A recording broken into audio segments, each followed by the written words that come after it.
नमस्कार विद्यार्थी मित्रांनो, अभ्यास अलर्ट या आपल्या यूट्यूब चॅनलवरती आपलं स्वागत आहे। आज दिनांक 6 September 2025।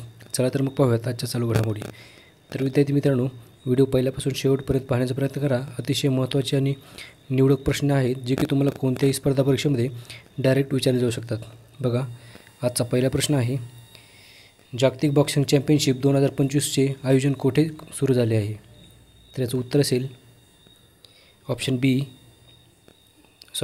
Option A Liverpool England. Okay, तर इंग्लंडमधील जे लिव्हरपूल ठिकाण आहे या ठिकाणी जागतिक बॉक्सिंग चॅम्पियनशिप 2025चे आयोजन केले आहे। ओके, बघा थोडीशी माहिती पाहूयात आपण। बघा, ही जी स्पर्धा आहे ती 4 सप्टेंबर 2025 पासून सुरू होत आहे आणि 14 सप्टेंबर 2025 पर्यंत चालतील। तर बघा, ही जी स्पर्धा वर्ल्ड बॉक्सिंग या संस्थेकडून आयोजित केली जात आहे आणि ही त्यांची पहिलीच इलाइट जागतिक बॉक्सिंग स्पर्धा आहे जिथे पुरुष आणि महिला दोन्ही एकाच वेळी स्पर्धेत सहभागी आहेत। ओके, तर माहिती लक्षात ठेवा विद्यार्थी मित्रांनो, अतिशय महत्त्वाची आहे। चला पुढचा प्रश्न बघूयात आपण। प्रश्न क्रमांक 2 आहे, global work life balance index 2025मध्ये भारत कितव्या स्थानी आहे? ओके, तर बघा याचं उत्तर असेल ऑप्शन बी 42व्या।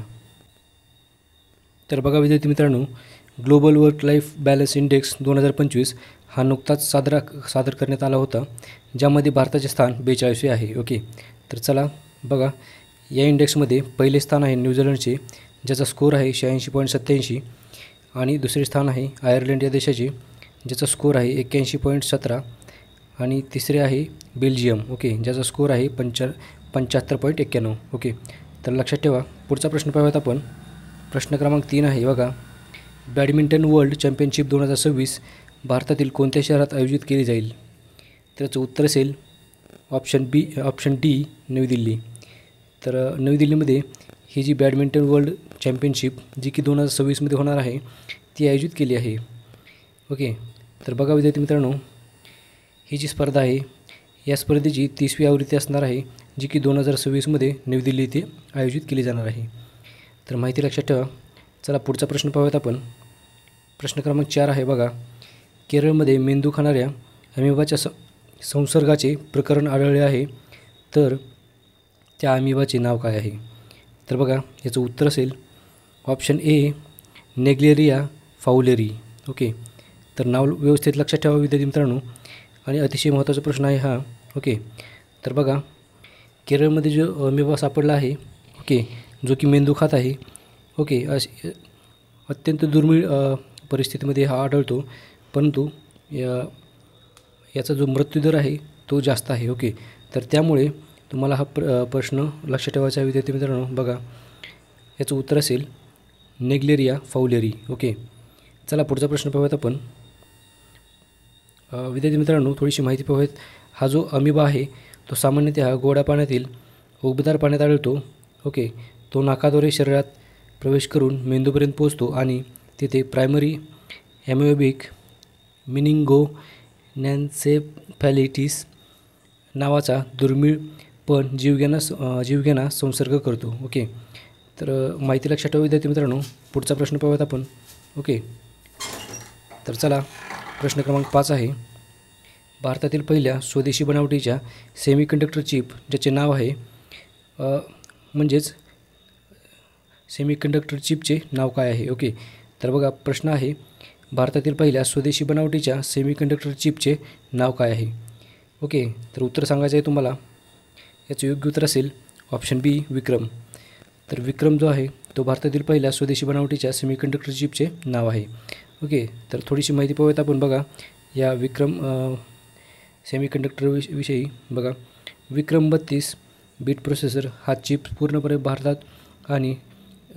भारतात डिझाईन केला असून त्याची निर्मिती भारतात केलेली आहे। ओके, तर तो सर्वप्रथम सेमिकॉन इंडिया 2025 कार्यक्रमामध्ये पंतप्रधान नरेंद्र मोदी यांनी सादर केला होता।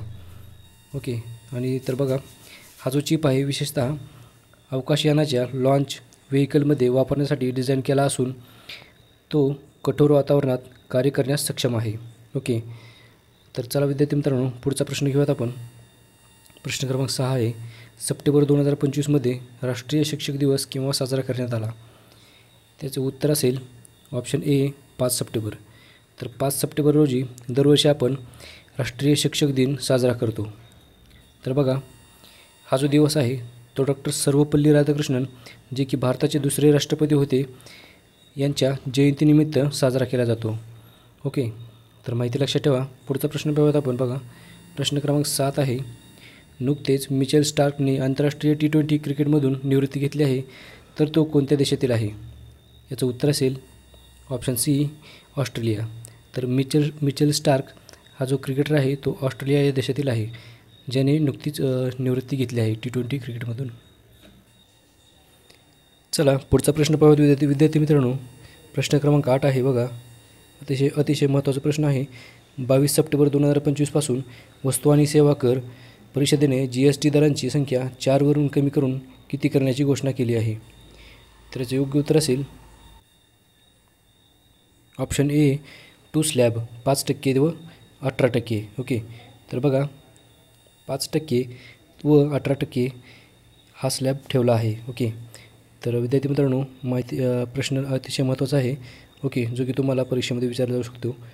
तर याला IMP स्टार मार्क करून ठेवा. ओके, तर चला विद्यार्थी मित्रांनो, पुढचा प्रश्न घेऊयात आपण. प्रश्न क्रमांक 9 आहे.